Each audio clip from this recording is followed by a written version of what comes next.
Hello students, कैसे हैं आप लोग। आज का चैप्टर है इलेक्ट्रोकेमिस्ट्री।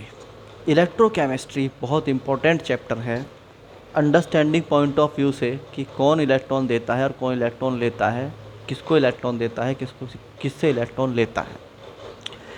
सबसे पहले समझो,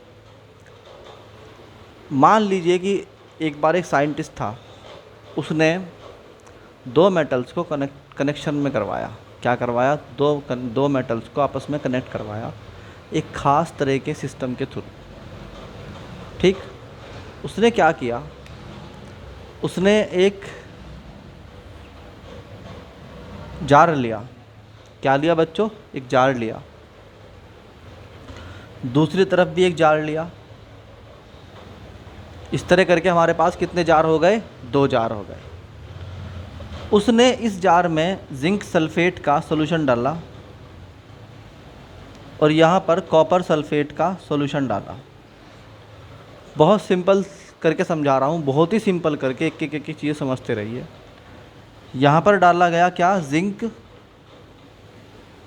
सल्फेट, और यहाँ डाला गया है कॉपर सल्फेट। आई बात समझ में? तो यहाँ तक मेरे ख्याल से किसी बच्चे को कोई प्रॉब्लम नहीं होनी चाहिए कि जी एक जगह हमने डाल दिया है जिंक सल्फेट, एक जगह डाल दिया है कॉपर सल्फेट। ठीक है। अब यहाँ पर हमने जो जिंक सल्फेट वाला हमारा जार है, उसके अंदर हमने जिंक की एक रॉड लगा दी। जिंक की एक रॉड लगा दी, जिसे बोलते हैं जिंक का इलेक्ट्रोड भी कहते हैं। जिंक का हमने एक इलेक्ट्रोड लगा दिया। आई बात समझ में? यानी सिंपल यो मेटल की रॉड है जिंक की। यहाँ पर हमने सेम यही काम किया और कॉपर का एक रॉड लगा दिया। क्या लगा दिया? कॉपर रॉड या कॉपर का इलेक्ट्रोड लगा दिया। आई बात समझ में? तो अभी ये दो सॉल्यूशन हैं, जिंक सल्फेट और कॉपर सल्फेट, ये आपस में जो है अपने अपने सॉल्यूशन के अंदर पड़े हुए थे, कोई प्रॉब्लम नहीं थी। अब हमने क्या किया, हमने यहाँ पर एक तार लिया और उसे यहाँ पर कनेक्ट करवा दिया इस जगह, इसके टॉप पे। यानी एक हमने मेटल की वायर ली और उसको हमने यहाँ से यहाँ कनेक्ट करवा दिया। जब हमने इसे कनेक्ट करवाया तो यहाँ पर हमने जानबूझ के एक एमीटर भी लगा दिया, देखने के लिए कि होता क्या है। ठीक, हमने देखने के लिए कि होता क्या है। तो ये जो जिंक सल्फेट का सॉल्यूशन था, बात को समझो, और ये जिंक मेटल था। तो जिंक सल्फेट का सॉल्यूशन जो है वो वाटर में होता है, एक्वस सॉल्यूशन है। कौन सा सॉल्यूशन है? एक्वस, वाटर के अंदर है। यहाँ भी कॉपर सल्फेट का सॉल्यूशन किस में है? एक्वस में है। तो जो जिंक सल्फेट था, ऑटोमेटिकली ये होता क्या है, असल में जिंक सल्फेट हम बोलते हैं, बट असल में ये होता क्या है, ये Zn++ के आयन और SO4- के आयन होते हैं जो पड़े हुए होते हैं, यहाँ पर तैर रहे होते हैं। Zn++ SO4- के यहाँ पर बहुत सारे आयन्स तैर रहे होते हैं। ऐसे ही यहाँ पर कॉपर ++ एंड SO4- के आयन्स तैर रहे होते हैं वाटर के साथ। असल मतलब तो यह है इसका। आई बात समझ में? अभी एक एक बात समझते रहो, क्योंकि एक बार दिमाग में अगर डल गई ना ये बात, तो फिर यहीं से फिर पूरी कहानी चलेगी पूरे चैप्टर की। हमने एक जार लिया, उसके अंदर हमने जिंक सल्फेट का सॉल्यूशन लिया, उधर हमने कॉपर सल्फेट का सॉल्यूशन लिया एक जार में। जिंक सल्फेट वाले में जिंक की ही रॉड को डाल दिया, कॉपर सल्फेट वाले में कॉपर की ही रॉड को डाल दिया। उसके बाद हमने बताया आपको कि जिंक सल्फेट सॉल्यूशन, जब हम मुंह से बोलते हैं जिंक सल्फेट सॉल्यूशन, इसका मतलब होता है Zn++ एंड SO4- के आयन्स इसमें तैर रहे हैं। ठीक है, ऐसे ही कॉपर ++ एंड SO4- के आयन्स इसके अंदर तैर रहे हैं। अब एक्सपेरिमेंटली जब ये यहाँ तक लाए हम इसको और ये वायर को कनेक्ट किया, तो हमारे सामने एकदम से एक नई बात आई। हम देखते हैं कि इस वायर के अंदर करंट फ्लो होने लगा। इस वायर के अंदर करंट फ्लो होने लगा। करंट का मतलब इलेक्ट्रॉन फ्लो होने लगे। हमने देखा कि यहाँ पर इस वाले में जो रॉड थी, ये जो रॉड थी, ये रॉड का जो जिंक था, जिंक Zn, उसने अपने इलेक्ट्रॉन लॉस कर करके Zn++ बनाना शुरू कर दिया, यानी कि उसने अपने पर एटम 2 इलेक्ट्रॉन छोड़ने शुरू कर दिए। उसने पर एटम अपने 2 इलेक्ट्रॉन छोड़ने शुरू कर दिए, ठीक है। और जब ये अपने इलेक्ट्रॉन छोड़ रहा है तो वो जो इलेक्ट्रॉन यानी जो Zn का मान लो एटम है, इसके अंदर एक एटम है, तो उसने एक तो बनाया Zn++ और 2 इलेक्ट्रॉन छोड़ दिए उसने। वो इलेक्ट्रॉन हमें यहाँ जाते दिखाई दिए कि वो इलेक्ट्रॉन इधर जा रहे हैं, इस साइड जा रहे हैं। हमने देखा कि वो इलेक्ट्रॉन इधर जा रहे थे, इसकी तरफ, ठीक है। आई बात समझ में? इलेक्ट्रॉन इस तरफ जा रहे थे। और हमने देखा कि जो जिंक बचा हुआ है ना Zn++, वो इस सॉल्यूशन के अंदर जा रहा था। तो होने क्या लगा कि इस जार के अंदर Zn++ की मात्रा बढ़ने लगी, क्योंकि रॉड में से कट कट के Zn++ इसके अंदर आ रहा है और इलेक्ट्रॉन जो है वो उधर की तरफ भाग रहा है। तो अब हुआ क्या, यहाँ पे जो रॉड थी, ये रॉड अब पतली होने लगी। इसमें से क्या हो रहे, इलेक्ट्रॉन भागने लगे और यहाँ पतली होने लगी रॉड। ये दोनों चीज़ें भाग रही, इसके अंदर से इलेक्ट्रॉन भी भाग रहा है और इसका जिंक भी भाग रहा है। तो ये जिंक कहाँ जा रहा है, सॉल्यूशन के अंदर जा रहा है, मगर किस फॉर्म में, Zn++ की फॉर्म में जा रहा है, इन द सॉल्यूशन, ठीक है। कहाँ जा रहा है बच्चों, ये सॉल्यूशन में। और ये जो 2 इलेक्ट्रॉन्स हैं ये कहाँ जा रहे हैं, ये भाग रहे उस तरफ, पड़ले वाले जार की तरफ। अब पड़ले वाले जार में क्या हो रहा, दूसरे वाले में, कि वहाँ पर यहाँ पर इलेक्ट्रॉन बहुत सारे बढ़ गए, एकदम से इलेक्ट्रॉन बढ़ गए इसके ऊपर, बहुत सारे इलेक्ट्रॉन, क्योंकि उधर से इलेक्ट्रॉन आ रहे हैं। तो उधर से जो इलेक्ट्रॉन आ रहे हैं वो इस रॉड के ऊपर आ गए और इस रॉड पे चारों तरफ फैल गए। तो हम कहते हैं कि ये रॉड जो है वो बेसिकली क्या हो गई, निगेटिवली चार्ज्ड हो गई। यहाँ पे निगेटिवली चार्ज्ड हो गई। तो इस निगेटिव चार्ज को बैलेंस करने के लिए जो Cu++ था, ये जो Cu++ था, ध्यान रखना, ये Cu++ इन इलेक्ट्रॉन्स को लेने लगा और उसने इन इलेक्ट्रॉन्स को ले लेके Cu बनाना शुरू कर दिया, कॉपर। और वो जा के क्या हुआ, कॉपर का जो आयन था वो जा के चिपकने लगा किस पे, इस रॉड पर। जब वो इस रॉड पे चिपकने लगा तो यहाँ पर कॉपर की वैल्यू बढ़ने लगी और कॉपर की जो रॉड थी वो मोटी होने लगी, कॉपर की रॉड मोटी होने लगी। तो यहाँ पर क्या हुआ, यहाँ पर जो रॉड थी, ये वाली रॉड, तो हम बोलते हैं जिंक रॉड, क्या हो रही, इसकी जो विड्थ है या मोटाई है वो क्या हो रही, डिक्रीज़ हो रही है। क्या हो रही है बच्चों, डिक्रीज़ होने लगी। और यहाँ पर जो कॉपर की रॉड है, कॉपर रॉड,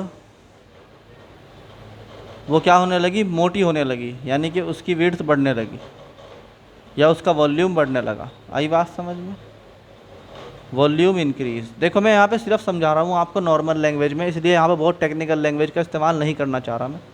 यहाँ भी लिख सकते हो वॉल्यूम या कुछ भी लिख सकते हो, मतलब ये कुल मिला के पतली होने लगी और वो मोटी होने लगी। तो कॉपर की जो है रॉड मोटी हो रही है, क्योंकि कॉपर के जो नीचे सॉल्यूशन पड़ा हुआ है वो सॉल्यूशन के जो Cu++ के आयन हैं वो जा रहे हैं इसके अंदर। तो अब एक लास्ट बात पे और ध्यान दो, यहाँ जो सॉल्यूशन था इसके अंदर जिंक की मात्रा बढ़ गई सल्फेट के मुकाबले, क्योंकि यहाँ पर जिंक बहुत सारा इसमें से आ गया। तो ये क्या हुआ, इसकी मात्रा क्या होगा, अमाउंट इंक्रीज़ हो गया और इसका अमाउंट उतना का उतना ही रहा जितना था। तो इसके रिलेशन में ये घटने लगा। ऐसे ही उधर क्या हुआ, इधर कॉपर जो है वो जाने लगा सारा का सारा रॉड में, तो यहाँ पर सल्फेट का जो है वैल्यू बढ़ने लगा। तो यहाँ पर जो रिएक्शन हुई that is Cu++ equal to Cu। तो ये हमारी जो है जो पूरा प्रोसेस है आपको समझ में आ रहा। तो ये जो प्रोसेस है ये इस चैप्टर की बुनियाद है, इस चैप्टर का क्या है, बुनियाद है, बेस है। इस चीज़ को लोग बाद में पढ़ाते हैं, मैंने पहले पढ़ाया क्योंकि मुझे आपको दिमाग में घुसाना था कि ये होता क्या है। तो अब इलेक्ट्रॉन फ्लो हो रहे हैं यहाँ से यहाँ, इलेक्ट्रॉन फ्लो हो रहे हैं यहाँ से यहाँ। तो हम बोलते हैं कि इलेक्ट्रॉन के फ्लो होने की अपोजिट डायरेक्शन को करंट बोलते हैं। क्या बोलते हैं, करंट बोलते हैं। दैट इज़ ये करंट फ्लो हो रहा है इधर की तरफ। तो हम यहाँ पर कह सकते हैं कि electron flow from left hand cell to right hand cell and current is flowing from right hand cell to left hand cell. ठीक। तो कुछ पॉइंट हैं जो नोट करने हैं आपको इसके रिगार्डिंग, और फिर उसके बाद हम चैप्टर को ऑफिशियली स्टार्ट कर देंगे। अगर ये आपको एक्सपेरिमेंट समझ में आ रहा है तो मैं कह रहा हूँ आपको चैप्टर समझ में आ गया, बस अब तो चैप्टर को एक बार पूरे को देखना है क्या है चैप्टर में। वाकई में आपको ये चैप्टर समझ में आ गया अगर आपको ये प्रोसेस समझ में आ गया है तो आ जाओ। अभी हम क्या करते हैं, अगला कॉन्सेप्ट, मतलब इसी कॉन्सेप्ट को थोड़ा से पॉइंट्स लिखवाता हूँ मैं, पॉइंट्स लिख लो। ये चैप्टर की शुरुआत है और चैप्टर के पूरे चैप्टर आपको इसी एक टॉपिक में समझ में आ जाएगा। इसके बाद फिर अब मुझे डेफिनेशंस लिखवानी है और क्वेश्चन करवाने हैं, समझो बात को। क्या हुआ था, अब मैं छोटा बनाऊंगा भाई, है ना, यहाँ पे छोटा करके बनाऊंगा इसको। यहाँ पे मेरे पास 2 जार थे, इस जार में और इस जार में क्या लिया हमने, 2 सॉल्यूशन लिए। यहाँ पर हमने क्या लिया था, जिंक सल्फेट का ZnSO4, असल में वो Zn++ और SO4- था, माइनस था। यहाँ पर हमने क्या लिया था, CuSO4 copper sulphate, that was Cu++ and SO4-। इसमें जो रॉड डाल दी हमने किसकी, जिंक की, और इसमें रॉड डाल दी हमने कॉपर की। सबको याद है, यहाँ पर जिंक की रॉड डाली थी और यहाँ पर कॉपर की रॉड डाली थी। अभी 1 मिनट का ज़रा ब्रेक लो भाई, मैं ज़रा इंक फिल अप कर लूँ इसके अंदर।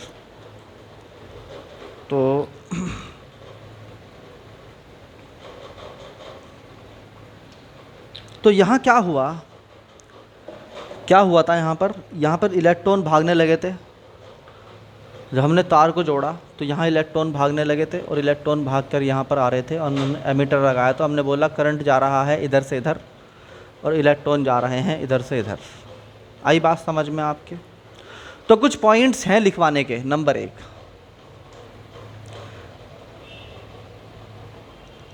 Zinc rod width, zinc rod की विड्थ जो है डिक्रीजिंग, ठीक, as Zn from rod converting into किसमें, Zn++। तो यहाँ पर जो है Zn जो है वो इलेक्ट्रॉन छोड़ के क्या बन गया है, Zn++ बन गया, और 2 इलेक्ट्रॉन उसने छोड़ दिए। आई बात समझ में? नंबर 2 है, these electrons are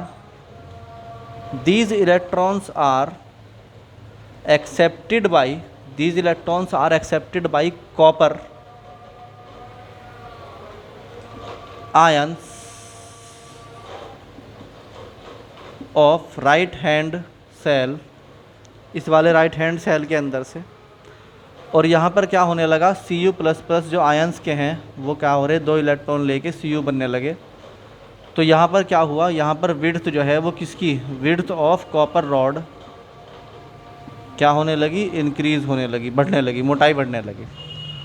तो ये मोटा होने लगा और ये पतला होने लगा। आई बात समझ में? तीसरी बात, जो इलेक्ट्रॉन है, इलेक्ट्रॉन्स जो हैं वो फ्लो हो रहे हैं, electrons are flowing from left hand cell to right hand cell. बात समझ में आई? इलेक्ट्रॉन जा रहे हैं लेफ्ट हैंड से राइट हैंड की तरफ, यानी कि from zinc to copper, from zinc to copper. यहाँ तक 3 पॉइंट्स हैं, इन 3 पॉइंट्स को नोट करो, इसके बाद मैं और लिखवाऊंगा अभी। होप आपको समझ में आ रहा होगा। तो अब क्या होता है जी, यह लिख लो आराम से, ठीक। अब यहाँ देखो, तो अगर इलेक्ट्रॉन जा रहे हैं लेफ्ट से राइट तो करंट कहाँ से कहाँ जा रहा बताओ। Point number 4, current I is flowing from right hand cell to left hand cell, left hand cell. आई बात समझ में? पॉइंट नंबर 5, पॉइंट नंबर 5 बहुत इंपॉर्टेंट है, मुझे पता है बहुत सारे मतलब 90% बच्चों को ये वाली पॉइंट्स नहीं मालूम, हालांकि ये पहले आ चुके हैं 11th क्लास में, मगर फिर भी बता रहा हूँ। यहाँ पर आपको समझना पड़ेगा किसका ऑक्सीडेशन हो रहा है और किसका रिडक्शन हो रहा है। मतलब पहले एक डेफिनेशन समझो, the substance that loose electron या दैट डोनेट इलेक्ट्रॉन, जो इलेक्ट्रॉन छोड़ता है ना, लीव इलेक्ट्रॉन भी लिख सकते हो, जिसके अंदर से इलेक्ट्रॉन जाते हैं, इज ऑक्सीडाइज, उसका ऑक्सीडेशन हुआ। याद रखना, उसका ऑक्सीडेशन होता है जो इलेक्ट्रॉन देता है। जिंक ने इलेक्ट्रॉन दिए हैं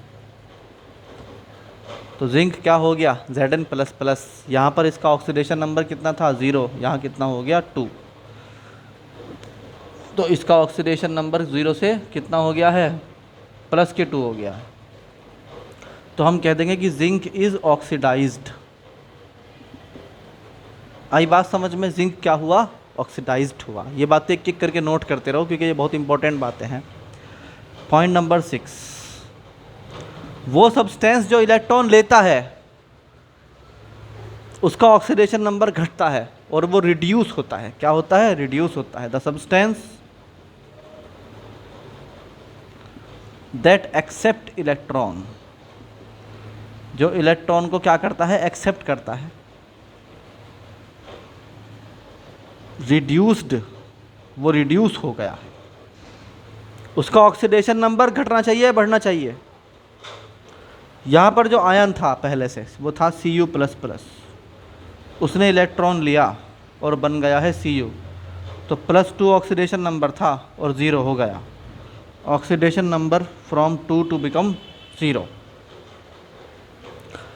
ये हो गया है copper is reduced, Cu++ is reduced to Cu। तो यहाँ हो क्या रहा है इस चैप्टर में, फिर अब तक इस चैप्टर में असल में ऑक्सीडेशन रिडक्शन हो रहा है, और यही बात हमें समझनी थी कि ऑक्सीडेशन रिडक्शन होता क्या है।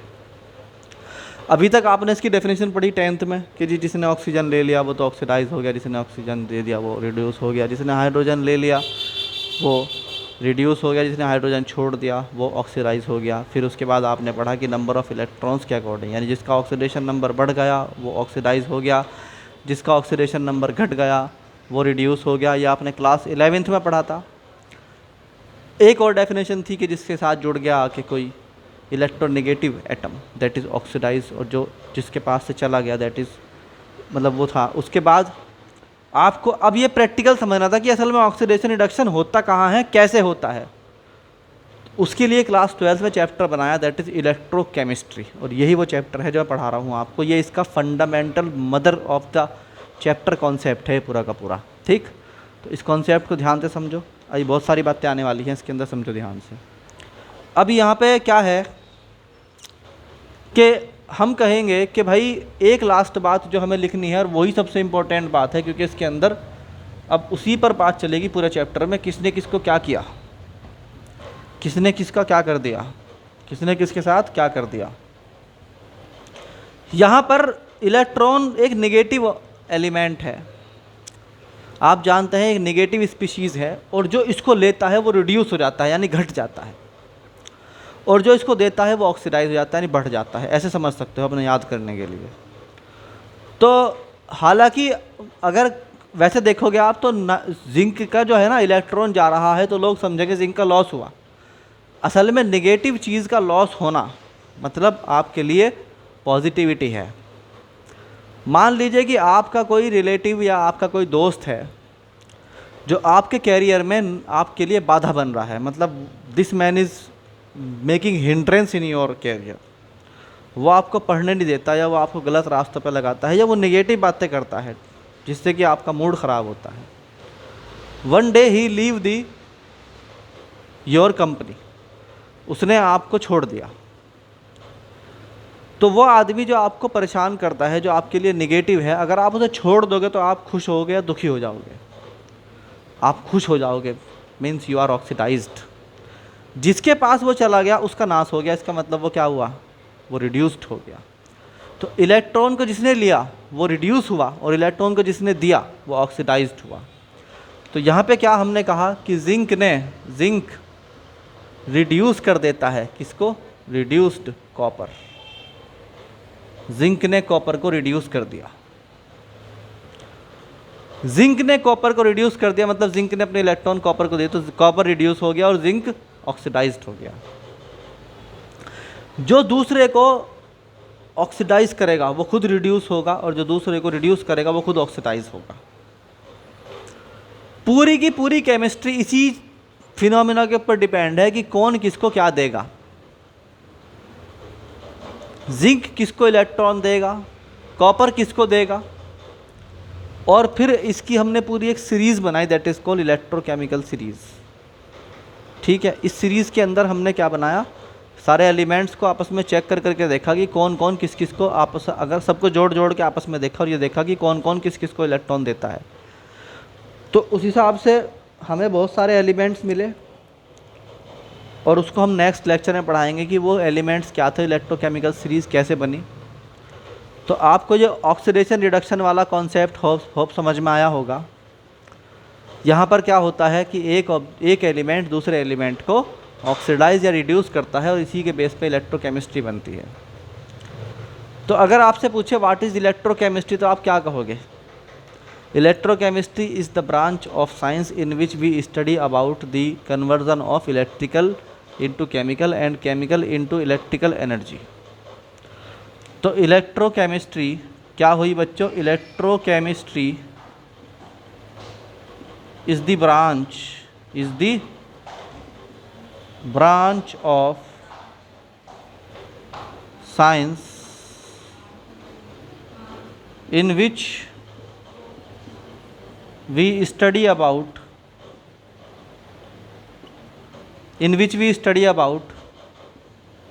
the conversion of electric energy into chemical energy and vice versa. आई बात समझ में? तो इलेक्ट्रोकेमिस्ट्री का फाउंडेशन भी समझ में आ गया होगा, इलेक्ट्रोकेमिस्ट्री की डेफिनेशन भी समझ में आ गई होगी। होप आपको समझ में आया होगा। और इसके बाद हम चलते हैं अब एनसीईआरटी के टॉपिक्स के अकॉर्डिंग एक एक टॉपिक को कवर करेंगे हम इस टॉपिक के बाद। मैं बार बार बोल रहा हूँ कि भाई मैं ग्रुप में क्वेश्चन डाले हैं, उन क्वेश्चंस को करिए और उनके इमेजेस, जो क्वेश्चन आप पे नहीं होते उनके इमेजेस जो है ग्रुप में डालते रहिए, अपनी क्वेरी भेजते रहिए, क्योंकि सारे क्वेश्चन मैं नहीं करवा सकता, मुझे वो क्वेश्चन करवाने होते हैं जो बच्चों की प्रॉब्लम्स में आते हैं। तो मुझे अपनी प्रॉब्लम भेजते रहो, क्वेश्चन करते रहो, जितने नंबर आपको चाहिए खुद बना लो अपने, इसी तरह बनेंगे। तो आइए चलते हैं अब इस चैप्टर की तरफ को। Thank you.